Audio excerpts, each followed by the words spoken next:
یہ بیان تھا ظہر سے پہلے، وہ گھر گئے ہیں اور رات کو ان کو ہارٹ اٹیک ہوا اور ان کا انتقال ہو گیا۔ ساری زندگی نافرمانی میں تھی۔ مجھے لوگوں نے بتایا کہ وہ بڑے کوئی اچھا زندگی کا رخ نہیں تھا، لیکن میں یقین سے کہتا ہوں کہ اس دن کی ان کی توبہ نے ان کو اللہ کی بارگاہ میں محبوب بنا دیا، مقرب بنا دیا۔ تو میں صرف 4 باتیں ہیں میرے بھائی بہنوں۔ ایک ہے مدمن خمر، جو مستقل شرابی ہو اور شراب کا عادی ہو، اس کی رمضان کے روزے سے بخشش نہیں ہوتی۔ عاق لوالدیہ، جو والدین کو پرزے کر دے۔ والدین کا اونچا بول کبھی کبھی بولا جاتا ہے، کبھی بدتمیزی ہو جاتی ہے، اس کو نافرمانی نہیں کہتے۔ جو اپنے والدین کے دل کے ٹکڑے آنکھ پھاڑنے کو کہتے ہیں۔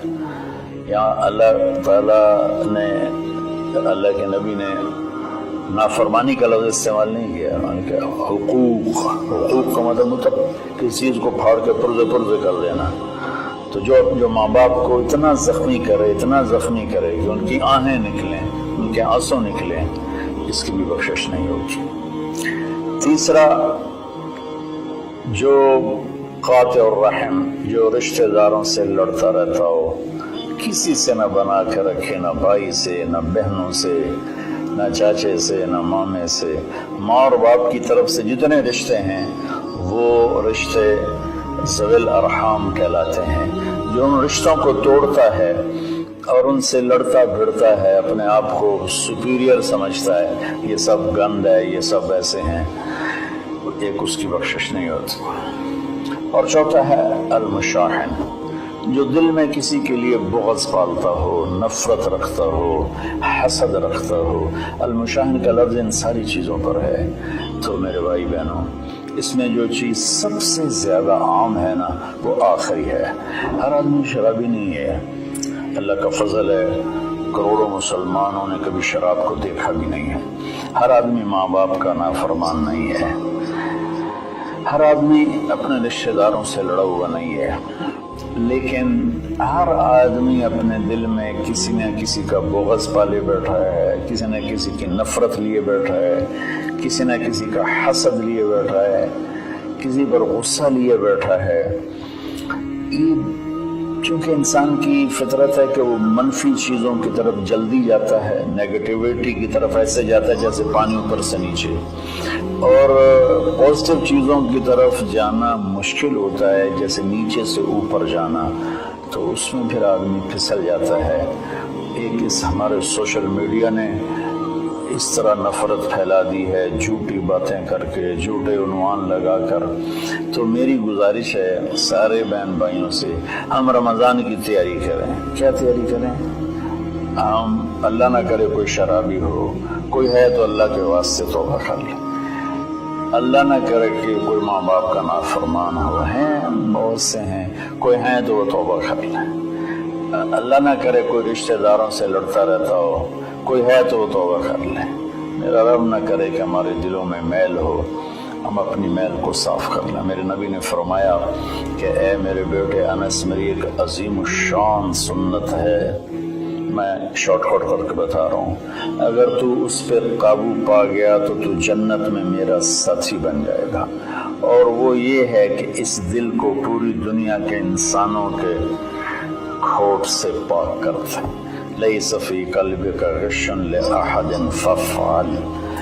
تو اس آخری مضمون پر میں گزارش کرتا ہوں، اپنی بات بھی ختم کرتا ہوں، کہ ہم ایک دوسرے کو معاف کریں۔ چونکہ ہمارا ملک تقسیم ہے بہت سے طبقات میں، مذہب کے نام پر بھی بے شمار طبقات ہیں اور نفرت سے بھرے ہوئے ہیں، سیاست کے نام پر بے شمار طبقات ہیں، نفرت سے بھرے ہوئے ہیں، قوم کے نام پر، زبان کے نام پر، اور باہمی آپس کی رنجشوں کے نام پر، چھوٹی چھوٹی باتوں پر پورا پاکستان پھرا ہوں اور کئی دفعہ پھرا ہوں۔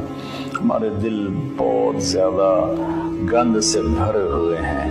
تو میں سب کے سامنے ہاتھ جوڑتا ہوں، بھائیو اپنے دلوں کو صاف کرو، سب کو معاف کرو۔ میں سب سے پہلے سارے سامعین سے معافی مانگتا ہوں کہ اگر میری وجہ سے किसी मेरे भाई बहन का दिल दुखा हो, चूँकि बोलने वाला नबी नहीं होता, बोलने वाला इंसान होता है और कभी भी नहीं हो सकता कि वो खता ना करे, ये नामुमकिन है। सिर्फ वही की सिफत है, खता से पाक है। बाकी बड़ी से बड़ी किताब हो लिखने वाले या बोलने वाले की ज़बान हो, उससे ख़ता कबूल निकलता है। हमें उसकी अच्छी तावील करनी चाहिए। बहरहाल मेरी वजह से अगर किसी का दिल दुखा है तो चूँकि कल हो सकता है रोज़ा हो जाए, वरना परसों का तो इंशाअल्लाह यकीनी है, तो मुझे आप सब अल्लाह के लिए माफ़ फरमा दें। मैं नहीं चाहता हूँ कि मेरी वजह से मेरे किसी मुसलमान भाई बहन के दिल में कदूरत हो और मैं उसका सबब बनूं। तो मैं सबसे माफ़ी मांगता हूँ, हाथ जोड़ कर माफ़ी मांगता हूँ और आपसे दुआ का तलबगार हूँ। चूँकि मैं हर वक्त बोलता हूँ, मेरी बात अल्लाह ताला लोगों तक पहुँचाता है, तो उसमें ऊंच नीच भी हो जाती है, गलत भी हो जाता है, सही भी हो जाता है। तो इसलिए सबसे पहले मैं अपनी तरफ से माफ़ी मांगता हूँ और मैं आपसे कहता हूँ सबको माफ़ कर दें। वो छोटी छोटी बातों पे लड़, इससे मुझे खाने पे नहीं बुलाया, बोलचाल बंद हो गई, इससे मुझे सलाम नहीं किया, बोलचाल बंद हो गई। इतनी छोटी छोटी बातों पे हमारी लड़ाइयाँ चल रही हैं। इसने हमें रिश्ता नहीं दिया, बोलचाल बंद हो गई। तो बहुत छोटी छोटी बातें हैं जिस पर लड़ाइयाँ शुरू हो जाती हैं, नफरतें शुरू हो जाती हैं। तो मेरी आप सबसे गुजारिश है कि हम रोज़े का एहतमाम करें, तरावी का एहतमाम करें।